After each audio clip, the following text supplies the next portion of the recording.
Et à tous. Alors, j'espère que vous avez pris une bonne pause déjeuner. Je vois que la salle est déjà pleine, alors on ne va pas vous faire patienter plus longtemps, parce que j'ai vu qu'il y a des gens qui étaient là déjà un quart d'heure avant. Donc on va démarrer avec les interventions de cet après-midi. Avant de démarrer, 3 petites infos pratiques. Première chose, c'est une question qui m'a été posée tout à l'heure, à savoir quand et où pourront, puisque toutes les interventions sont filmées, donc à partir de quand et où pourrez-vous voir le film de ces journées? Eh bien, ce sera d'ici une quinzaine de jours maximum, le temps de faire le montage, bien sûr, sur le site du MAID et également sur la chaîne YouTube du MAID. Donc, 2 canaux, le site du salon et la chaîne YouTube du salon. Ça, c'est la première chose.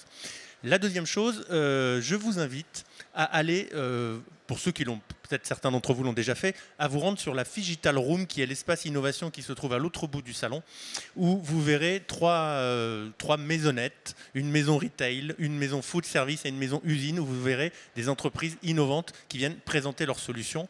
Et je vous invite également à consulter les écrans digitaux que vous verrez, où vous verrez notamment les personas, les 3 personas, les 4, ils sont 4 même, qui ont été créés sur la base de l'étude que Médiamétrie a réalisée cette année en exclusivité pour le MAID.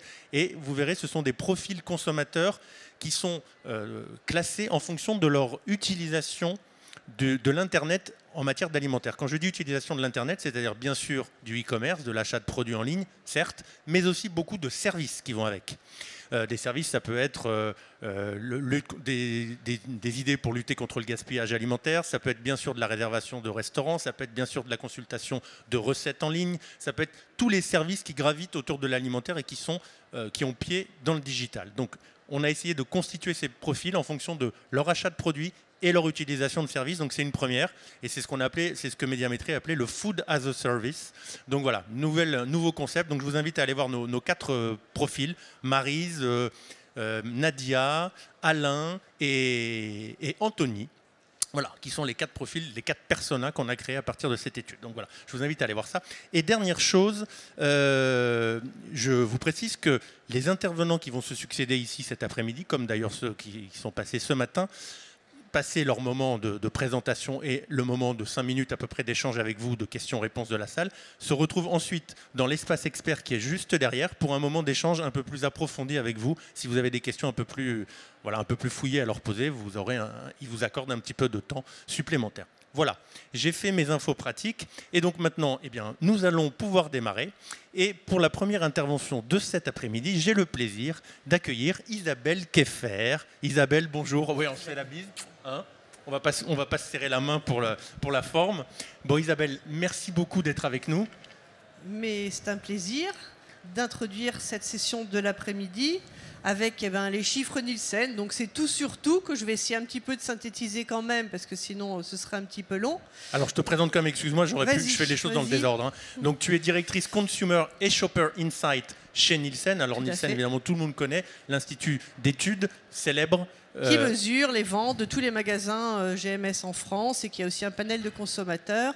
Et c'est un peu le thème aujourd'hui, les nouvelles tendances de consommation en 2019 qui sont basées quand même sur ce qu'on vient d'observer sur les dernières années.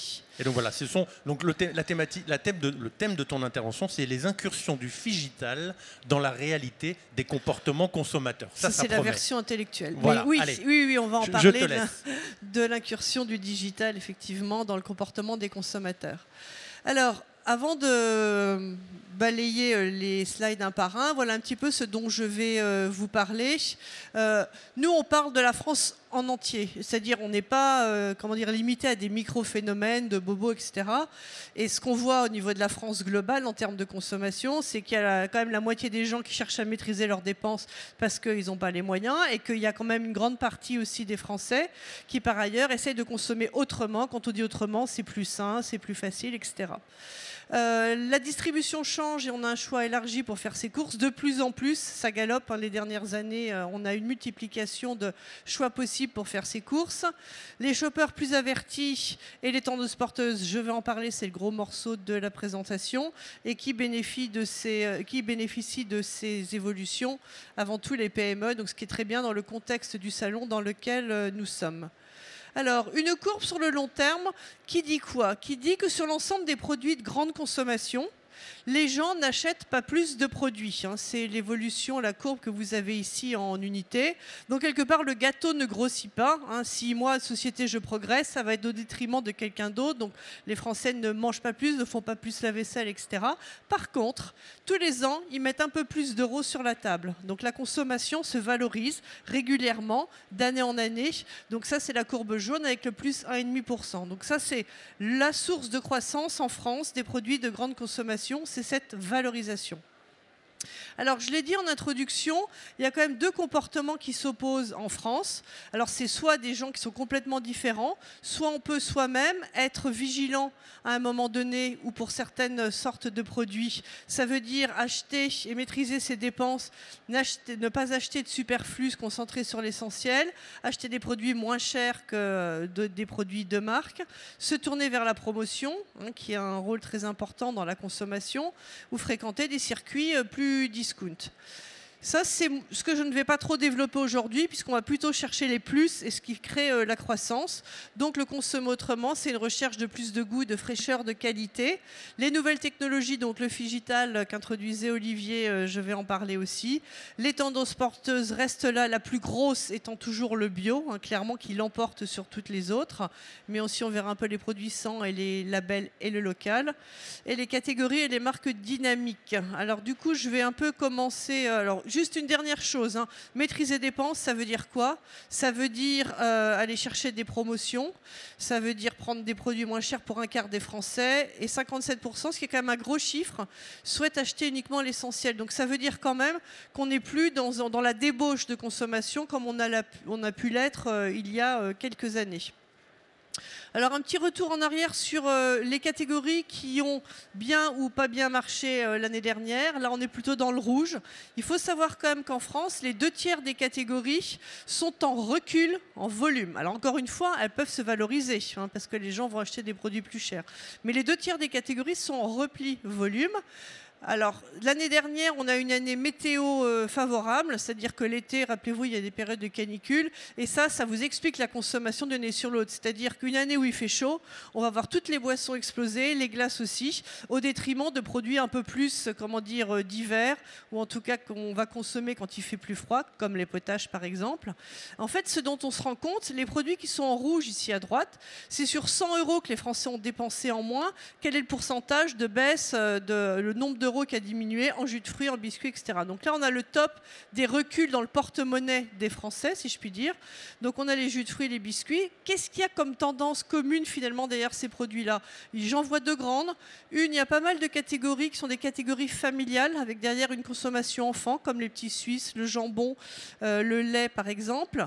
Là, il faut bien voir qu'on a une démographie, des naissances qui tend un petit peu à diminuer, donc forcément moins de demandes derrière. Et puis on a quand même pas mal de catégories sucrées, le chocolat en tablette, la viennoiserie, les biscuits. Et ça, c'est une tendance qu'on a depuis longtemps. Si on se remet ici sur 10 ans et qu'on sépare juste le salé du sucré, il est clair qu'on voit une érosion de la consommation de produits sucrés au profit de la consommation de produits salés. Ça, c'est derrière tous les discours en nutrition ou santé que l'on peut avoir. Donc, c'est une tendance, un effritement quand même de tout ce qui est sucré. Ça ne veut pas dire qu'on ne craque pas quand même de temps en temps pour des produits sucrés, mais il y a un petit mouvement dans la consommation des Français du sucré vers le salé. Alors là, on peut regarder à l'inverse les catégories qui se sont bien portées l'année dernière, donc sur l'ensemble de l'année 2018. Alors on trouve en numéro 1, toujours présenté de la même façon, c'est sur 100 € que les Français vont avoir dépensé en plus. La bière, ça va être 12 € sur ces 100. Il faut savoir que la bière, c'est la catégorie qui, depuis plus de 5 ans, explose tous les ans et contribue très fortement à la consommation des Français. Alors, on boit de plus en plus de bière, au détriment un peu des spiritueux, mais voilà, parce qu'on a soif aussi, parce que l'année dernière, c'était une année chaude, donc on a la bière, on a d'autres boissons, normalement, l'eau plate, évidemment, et on a aussi les glaces de détente. Les autres marchés qu'on voit ici sont plutôt sur l'axe pratique. Quand on prend les plats cuisinés tout en bas, c'est les plats cuisinés au rayon traiteur. Ça, c'est la locomotive de la consommation en France depuis 20 ans. On a dans le même ordre d'idée toutes les salades préemballées, La saurisserie, autrement dit les taramas, blinis et autres petits houmous. Donc pas de cuisine pour tout ça. La praticité aussi, viande fraîche, LS, ça veut dire quoi? C'est la viande qui est déjà emballée, je ne veux pas citer de marque, mais emballage un peu genre aluminium, hein, plutôt que d'aller l'acheter chez le boucher. Et café torréfié, qu'est-ce qui tire ce marché? C'est le café en dosette, hein, qui est depuis 10 ans. Exemple typique de marché où les Français acceptent de payer beaucoup plus cher que ce qu'ils faisaient avant. Parce que faire préparer son café avec une cafetière à l'ancienne, j'ai plus les chiffres, je ne vais pas dire de bêtises, mais c'est peut-être 3 centimes la tasse et on en est à 10 fois plus sur les dosettes. Donc un très bel exemple de valorisation. Donc les grosses tendances, c'est en dehors de la boisson qui est quand même quelque chose d'assez lié à la météo, on va toujours vers du plus pratique et du plus facile à préparer ou à acheter. Snacking apéro, juste un petit aparté, 2% de la croissance ici. C'était plus les années précédentes, donc on a un petit ralentissement quand même de tout ce qui est snacking. Donc ça, c'est les grosses tendances de l'année dernière, encore une fois, qui a été une année météo sensible, et un mot pratique sans cuisine. Il y a un autre phénomène qui se passe aussi depuis quelques années. Là, on s'adresse on regarde la distribution. Donc, autrement dit, ici, on a l'évolution du nombre de magasins, de différents types de magasins, depuis 2010. Et en fait, il y a un phénomène qui est très fort, c'est le développement des drives. Donc, quand on dit drive, on est en plein dans le phygital, puisque je vais commander sur Internet et je vais aller chercher dans un magasin physique ou un endroit physique les produits que j'ai commandés. Donc ça, c'est le gros phénomène des 5 dernières années. On a rajouté ici, normalement c'est en gris, le nombre de magasins bio, donc spécialisés bio. Là, on a aussi une explosion depuis 2 ans d'ouverture de magasins bio. Donc c'est un autre élément qui va expliquer une des grosses tendances qu'on a en alimentaire cette année. Alors, certes, le clic, enfin les drives progressent, les magasins bio aussi. Il n'empêche qu'en France, aujourd'hui, les hypermarchés et les supermarchés sont toujours l'endroit où les gens font le gros de leurs courses, puisque les hypermarchés, c'est 40% en fait, des ventes de produits de grande consommation en France, les super 31%, donc là, allez, on est à 72%. On a après la troisième pile qui s'appelle SDMP, autrefois ça s'appelait Hard Discount, ça veut dire supermarché à dominante marque propre, le drive et la proxy. Donc on fait toujours le gros de ces courses dans des magasins physiques, mais en termes de croissance, ce qui progresse le plus, c'est le drive, avec plus 7,5% ici de croissance, mais le drive ne représente quand même encore que 5% des ventes de produits de grande consommation en France. Donc ça monte, ça bouge, mais les choses bougent lentement. S'il y a bien un secteur dans lequel il n'y a jamais de révolution, mais des évolutions, c'est bien l'alimentation, c'est bien la grande consommation. Donc on assiste à des mouvements qui sont là, mais qui sont relativement lents. Alors un petit zoom sur ce drive. Faut savoir, donc la croissance, plus 8% en valeur, plus 6% en volume. Il y a de plus en plus de magasins qui proposent un service drive. C'est quand même un des gros moteurs de la croissance de ce circuit. Il y a 400 drives qui se sont ouverts en plus l'année dernière, donc 10% de plus. Donc forcément, ça aide à la progression du drive. Mais les magasins, enfin pas les magasins, les points de retrait drive qui existent depuis longtemps, pour les 2/3 d'entre eux, ils arrivent encore à générer de la croissance. Et à droite, quelques chiffres consommateurs. Donc un Français sur 4, 26%, fait donc ses courses en drive au moins une fois dans l'année. Et ce qui caractérise le drive, c'est quand on y va, c'est pas pour rien. Autrement dit, on achète là des paniers moyens de 70 €. Donc c'est les grosses courses et les courses de plein. Et les gens qui vont en drive ici, le drive, ça représente 20% de tout ce qu'ils vont acheter, quel que soit le magasin. Donc 20% en drive et le reste en hyper, super, etc. Donc ça, c'est le gros phénomène de la distribution. Je reviendrai sur un plus petit phénomène qui monte en ce moment. Donc ça, c'est la grosse évolution de la distribution. Mais il y a de plus en plus d'alternatives pour le consommateur pour aller faire ses courses, notamment via tout ce qui est donc digital ou e-commerce. C'est l'objet de la réunion. Là, on n'a pas de chiffres ici, mais c'est la livraison de tas de services de repas. Nous, on s'est intéressé à un petit phénomène parmi ceux-ci, qui est ce qu'on appelle le drive piéton. C'est rigolo, parce que drive, piéton, enfin bon, ça ne va pas ensemble. Mais bon, c'est le mot qui est utilisé en ce moment. Alors, il n'y en a que quelques-uns pour le moment. Le concept, pour ceux qui ne voient pas, c'est je fais mes courses sur Internet et puis je vais aller chercher mes courses à pied dans un casier que certaines grandes enseignes vont avoir mis à ma disposition et où je vais pouvoir retirer mes courses. Donc, à ce jour, on a 15% des Français qui sont intéressés par ce concept. Il y en a encore très très peu.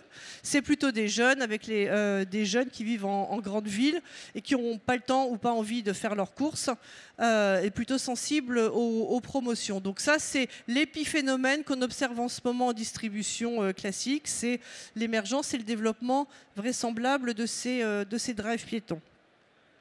On est complètement dans le digital.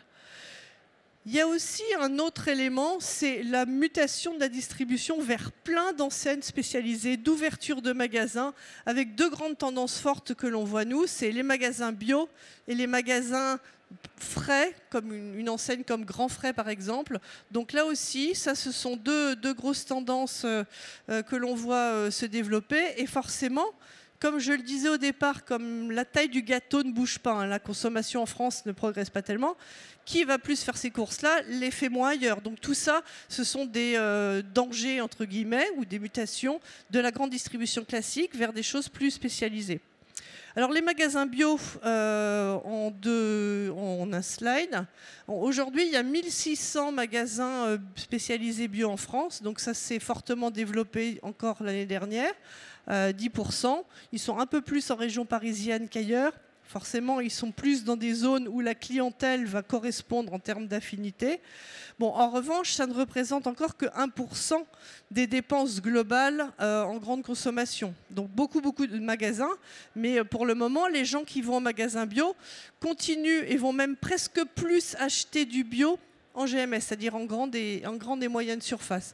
C'est quand même un Français sur, 24% Français sur 4 qui fait des courses au moins une fois dans l'année en magasin bio. Il y va 7 fois à peu près par an. Et en fait, bon, je n'ai pas remis le profil de ces personnes, mais c'est plutôt évidemment d'abord le pouvoir d'achat qui va expliquer qu'on va ou pas dans ces magasins, parce que l'offre, ce sont des produits différents, avec un niveau de prix qui est plus élevé que celui que l'on rencontre en GMS. Donc c'est des gens qui vont chercher des produits qu'ils ne trouvent pas ailleurs. Par contre, ils s'en fichent des promotions, etc. Donc on a affaire à une clientèle plus élitiste, entre guillemets, qui est donc le fonds de commerce des magasins bio. J'aborde un autre thème qui est l'innovation, importante dans le cadre de ce salon. Tous les ans, on mesure donc le poids de l'innovation dans le chiffre d'affaires des produits de grande consommation. On va dire que 2018 n'a pas été un grand cru, puisque 2,5% seulement du chiffre d'affaires global des produits de grande consommation a été fait par des innovations, alors que les années précédentes, on avait 2,8, 2,9. Vous voyez, ça joue à pas grand-chose, mais quand même, ce n'était pas une grande année. Pourquoi ? En fait, on a surtout un gros phénomène derrière. Alors, il n'y a pas eu de blockbuster, un truc qui a tout décoiffé. Et en plus, dans les innovations, il y a de plus en plus d'innovations de produits bio. Et ce qu'il faut savoir quand même, le bio, ça marche très bien. Mais un produit bio, on n'en a pas encore vu un seul qui générait autant de ventes qu'un produit conventionnel. Ça crée de la valeur, mais ça tourne moins. Donc forcément, si je lance plein d'innovations bio, je vais atteindre un pourcentage d'innovation ici en chiffre d'affaires qui va être moins élevé. Alors je vous montre le hit parade des innovations de l'année dernière, tout confondu. On n'est pas qu'en alimentaire.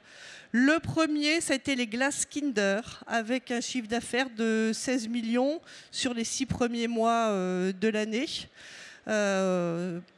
Donc un joli succès pour ce produit-là.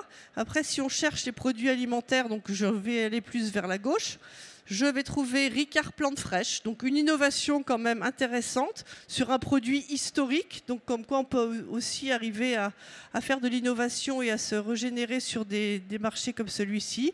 Après, on trouve un certain nombre de yaourts, comme la laitière Les Joies. On doit avoir aussi il m'en manque un, je suis sûre qu'il y en a un autre. Bon, bref, je ne le vois plus. Danone Light and Free, ça y est, ça me revient. Et puis on a des boissons, sinon, pas mal. Donc ici, on a les produits qui ont réussi à générer vraiment le plus de ventes sur les 6 premiers mois de l'année. Ce qui est intéressant, c'est de se rendre compte que sur 100 innovations, il y a une tendance, un déplacement vers des innovations plus saines. Qu'est-ce qu'on a ici ? On a à gauche, sur 100 innovations, je vais prendre 2016 par exemple, 20% étaient classées E d'après le Nutri-Score. Et en bas, en gris et en jaune, vous avez celles qui étaient classées A et B. Autrement dit, les mieux classées en termes de nutritionnel. Et on s'aperçoit que cette tendance des produits A et B se développe. Donc les innovations se lancent de plus en plus, tant qu'à faire, sur des produits plus sains. Et avec raison, parce que lorsqu'on a pris un exemple ici sur les mueslis en céréales, on a pour le même produit une marque qui est notée A, une B, une C, etc. Et on a été regarder pour les gens qui étaient sensibles au Nutri-Score, donc c'est un groupe de Français, et ou pour les gens qui utilisaient Yuka, l'application Yuka en magasin, j'y reviendrai tout à l'heure, on se rend compte que ces personnes-là vont proportionnellement acheter beaucoup plus la marque A que les autres marques. Donc une vraie préférence, un vrai changement de comportement de consommation pour des produits qui sont donc plus sains que les autres. Et donc ça m'amène aux tendances des différents produits. Donc les trois grosses tendances qu'on observe quantitativement se développer sur les dernières années, c'est 1, le bio, 2, les produits sans, tous les types de sans, et les labels, le local qui lui aussi est une très grosse tendance de consommation. Alors le bio, le plus gros secteur. Le bio, c'est combien? C'est 4 milliards de chiffre d'affaires en grande et moyenne surface, donc le périmètre dont j'ai parlé tout à l'heure, soit 4% de part de marché en valeur des produits de grande consommation. Et ça a représenté la moitié de la croissance des produits de grande consommation l'année dernière. Donc c'est énorme compte tenu que ça ne fait que 4% de part de marché. Il y a une chose qui est hyper importante à savoir quand on parle de la progression du bio, c'est que c'est avant tout une histoire d'offre. C'est-à-dire c'est parce qu'il y a de plus en plus de produits bio dans les rayons que derrière la demande suit et que les consommateurs peuvent acheter de plus en plus de produits bio. Il y a un parallélisme très fort entre le nombre de produits bio présents en magasin et la consommation, enfin les achats qui vont se développer dans le même rythme. Et au final, ça nous fait que presque tous les Français ont acheté au moins une fois dans l'année un produit bio. Bon, c'est vite fait d'acheter une boîte d'œufs, même si on n'a pas fait attention. Donc 95% des gens achètent. Ça a progressé un petit peu. Mais le moteur, en fait, de la croissance des produits bio, c'est que les gens en achètent de plus en plus souvent. Et surtout qu'ils achètent de plus en plus de produits bio différents. On a 12 catégories dans lesquelles les gens vont acheter des produits bio, alors que c'était 20% de moins l'année précédente. Donc je vais acheter des produits bio dans de plus en plus de catégories. Et c'est ce qui fait la croissance aujourd'hui du point de vue du consommateur. Alors de la même façon qu'on a fait un hit parade tout à l'heure de l'innovation en général, on l'a fait sur les produits bio. Le numéro 1 de l'année dernière, ça a été le beurre. C'est qui le patron ? Bon, c'est qui le patron? Vous connaissez sans doute, je crois que j'y reviens un petit peu après, donc j'en parle pas maintenant. Donc numéro 1, avec un chiffre d'affaires ici sur 6 mois de 4 millions de chiffre d'affaires sur ce produit-là. Vous vous rappelez peut-être, tout à l'heure les glaces Kinder, c'était 16 millions. Donc c'est pour vous montrer la différence qu'il y a entre une innovation bio en termes de rotation de chiffre d'affaires et une innovation en général. Après, on trouve les récoltes bio Blédina. Les baby-food, voilà bien le secteur où, a priori, la part de marché du bio devrait, dans les prochaines années, être la plus haute de toutes les catégories. Parce que les mamans de jeunes bébés sont vraiment très préoccupées par la santé de leurs enfants. Et le bio se développe très très vite dans cette catégorie. Mais on en trouve un peu partout. Sur des glaces, carte d'or, sur du pain de mie, sur du café, du yaourt. Donc de toute façon, on a un déploiement d'innovation bio sur quasiment toutes les catégories alimentaires, y compris des salades, des sandwichs tout prêts. Alors le beurre, c'est qui le patron? Intéressant parce qu'on parlait Figital derrière. Vous savez comment se construit en fait notamment le prix des produits C'est qui le patron?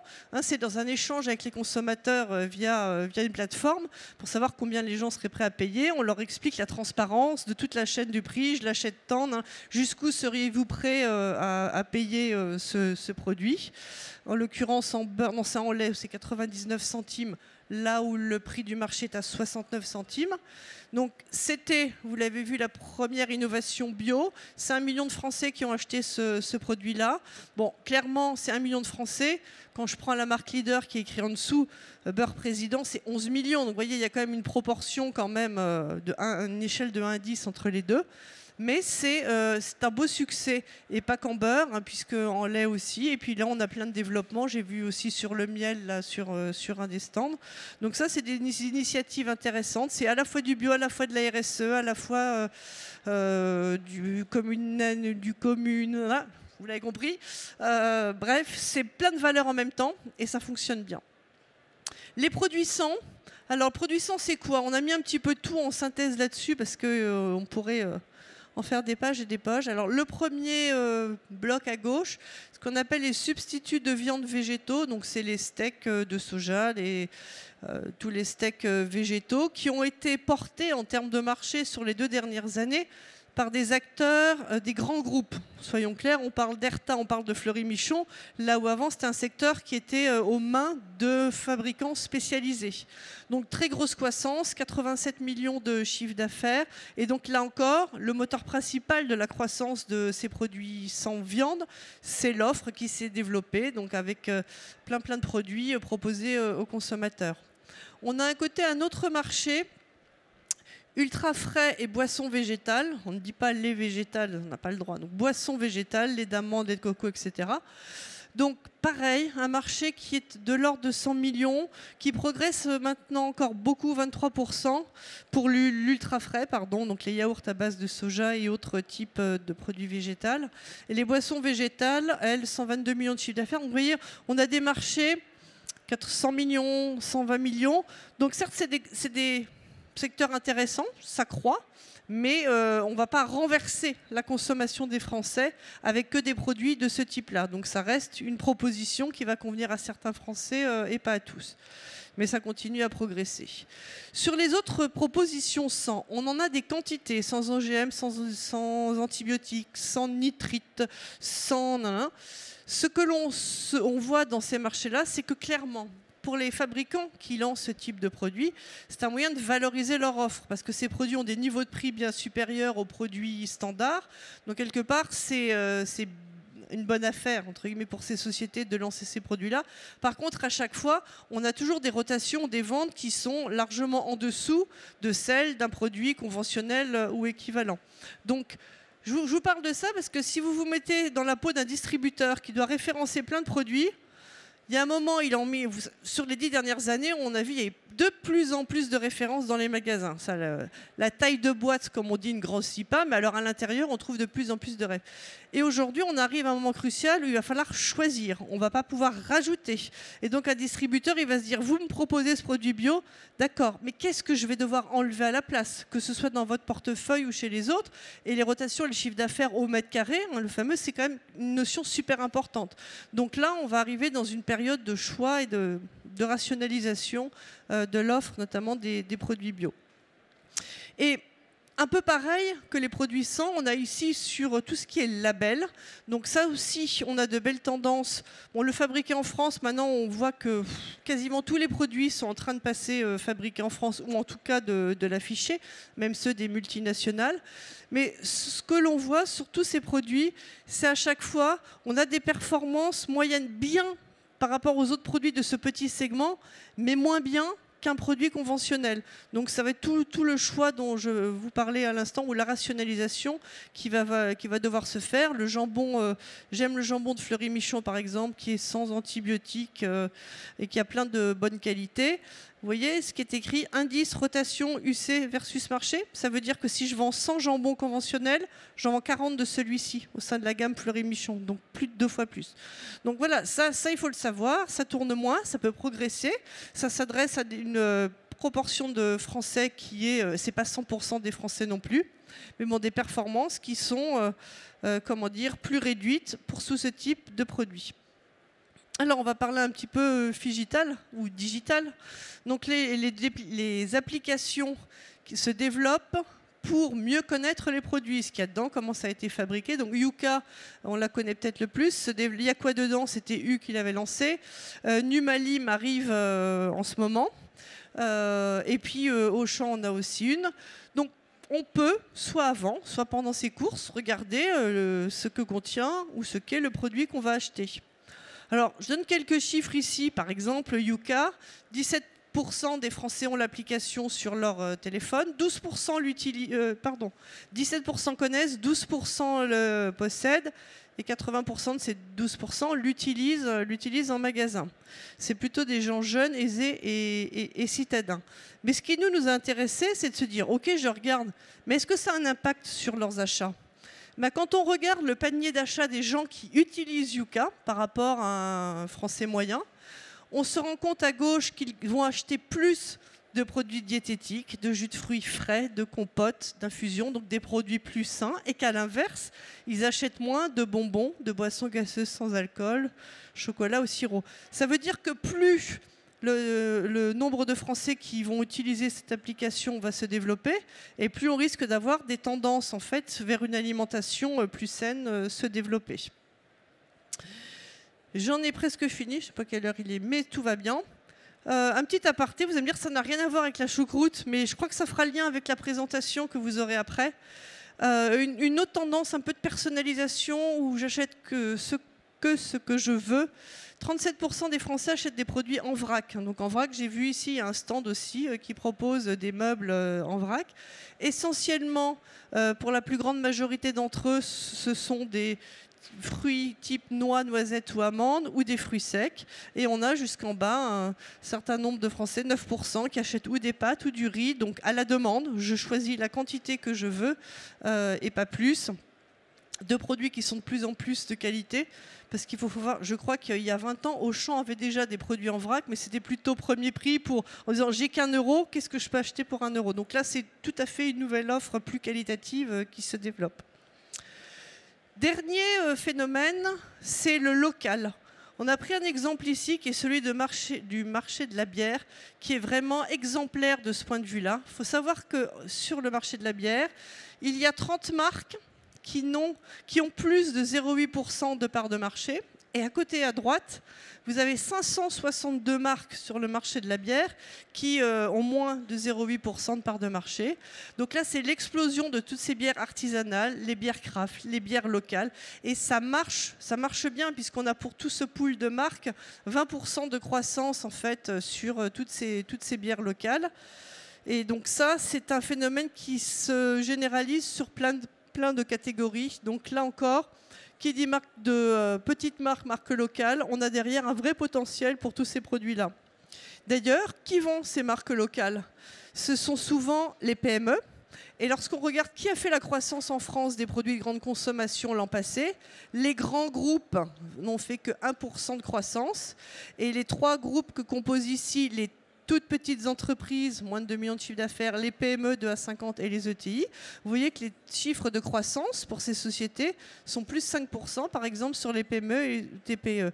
Donc on a une vraie croissance des PME. Et la meilleure croissance de l'année dernière, on retrouve ici C'est qui le patron, qui a généré le plus de chiffre d'affaires parmi toutes les PME. Et derrière, on a qui? On a quand même, et c'est intéressant, pas mal de secteurs différents. On a sushi, je ne vois plus en petit, j'ai plus le nom en tête. On a pas mal de plats tout près, donc on a des tendances saines sur du tout près, donc soit sushi, que ce soit mix buffet. On a, de qui je vais parler vite à Germine, c'est Baby Bio pour essentiellement qui fait la croissance. Novamex, c'est l'arbre vert. Léa Nature, c'est plein de marques comme Jardin Bio, par exemple. Et qu'en Paris, bon, là, on est plus dans l'alcool. Ou Rana, les pâtes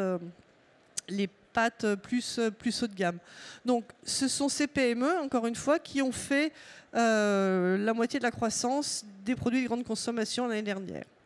Donc voilà, je vous ai parlé bio, local, donc tout ça, ce sont les sources de croissance pour les années encore à venir. Donc pour nous, pas de révolution, mais des évolutions. Donc on va continuer à voir se développer tous ces produits locaux, bio, produits sans également, dans des circuits de plus en plus morcelés, en sachant que c'est toujours évidemment les hyper-supermarchés qui représentent le plus gros de la consommation.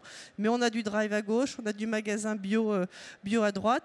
Et on n'oublie quand même jamais que tous les Français n'ont pas les moyens forcément d'aller vers du consommer mieux, du consommer plus cher.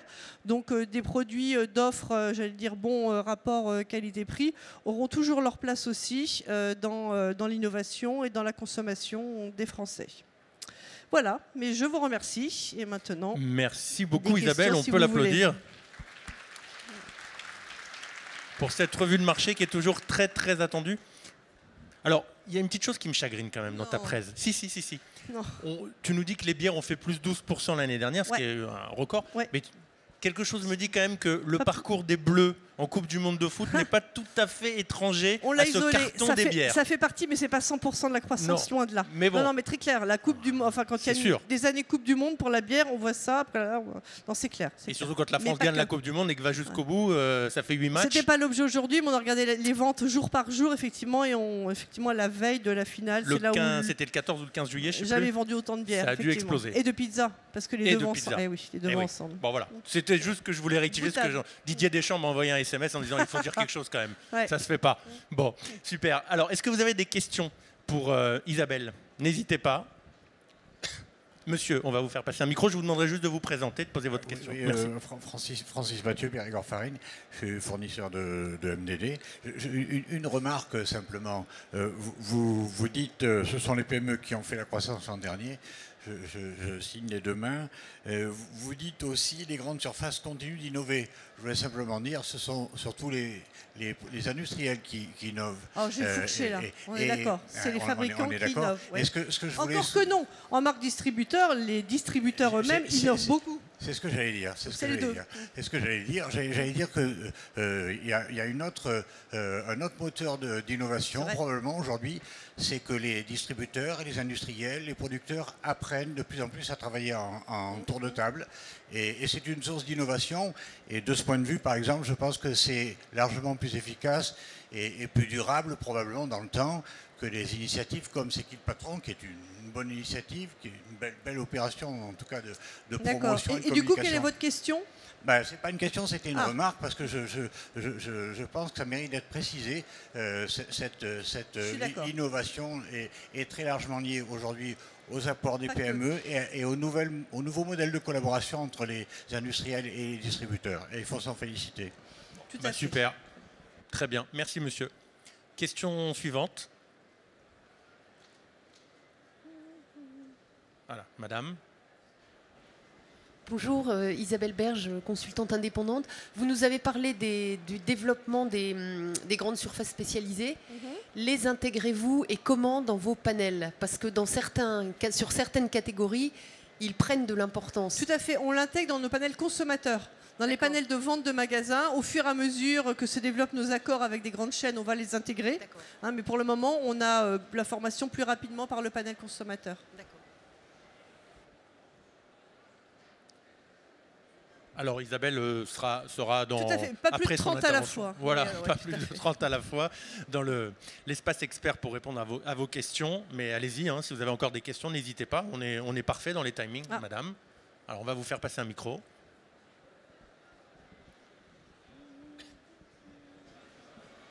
Oui, bonjour, Maïmouna Yokessa, doctorante à l'INRA. J'ai une question justement sur le commentaire que vous avez fait sur la consommation des utilisateurs de Yuka. Vous avez dit que la plupart des gens qui utilisent Yuka, ils consomment moins de boissons sucrées, de friandises, etc. Est-ce que vous avez les moyens de savoir si déjà les consommateurs qui se tournent vers ce genre d'application sont déjà dans une démarche de réduction des produits sucrés, etc.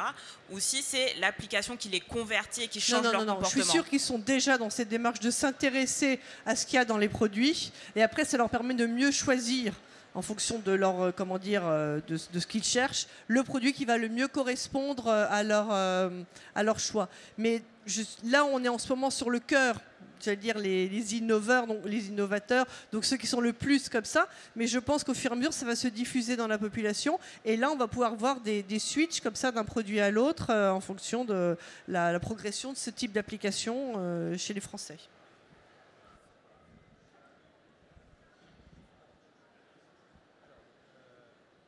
Voilà, ça y est, j'ai branché. Est-ce qu'il y a une autre question pour Isabelle? Oui, monsieur, on va vous faire passer un micro.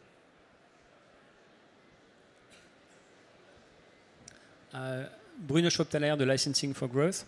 Moi j'ai une question, est-ce qu'on peut extrapoler ce qu'on observe dans l'alimentaire, sur les d'autres activités du groupe Nielsen, dans d'autres comportements d'achat? Et si oui, quels sont les comportements d'achat qui se rapprochent le plus de ceux de l'alimentaire? Mais vous pensez à quoi, comme vous dites, autre que l'alimentaire? Je sais pas, l'achat d'articles sportifs, l'achat de produits textiles. Enfin, est-ce qu'il y a des tendances qu'on observe dans l'alimentaire qui se retrouvent ou qui sont influencées par d'autres domaines? C'est d'autres dimensions. Alors c'est vrai qu'en textile, par exemple, on peut trouver la montée du coton bio, encore une fois, mais ça va dépendre de l'offre, hein, parce qu'on ne peut pas en trouver partout. Je pense qu'à dimension éthique, fabriqué pas par des enfants, etc., c'est plus ce type de, comment dire, de valeur qui va porter les autres secteurs. Après, je pensais au Made in France, par exemple, des choses comme ça. Au Made in France, mais pas en alimentaire, sur d'autres univers. Voilà, oui. Ben, moi, je vais vous dire oui, mais il y a toujours la moitié des Français qui, de toute façon, iront au moins cher. Donc, oui, mais pour une partie des Français. Donc, je pense que c'est une valeur qui prend du poids pour de plus en plus de Français n'importe où, mais qui va toujours être... La limitation, ça va être le différentiel de prix. Est-ce que ça se justifie, le Made in France, notamment, en fonction du prix payé? Il y a les bonnes intentions, mais après, il y a la réalité du porte-monnaie quand on est confronté aux étiquettes. Oui. Autre question? Une dernière question peut-être? Oui, je crois, madame. Voilà.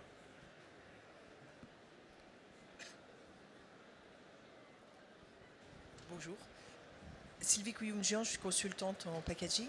Je me demandais pourquoi, vous dites que le bio augmente, la consommation du bio augmente en fonction de la proposition des industriels. Pourquoi il n'y en a pas plus du coup?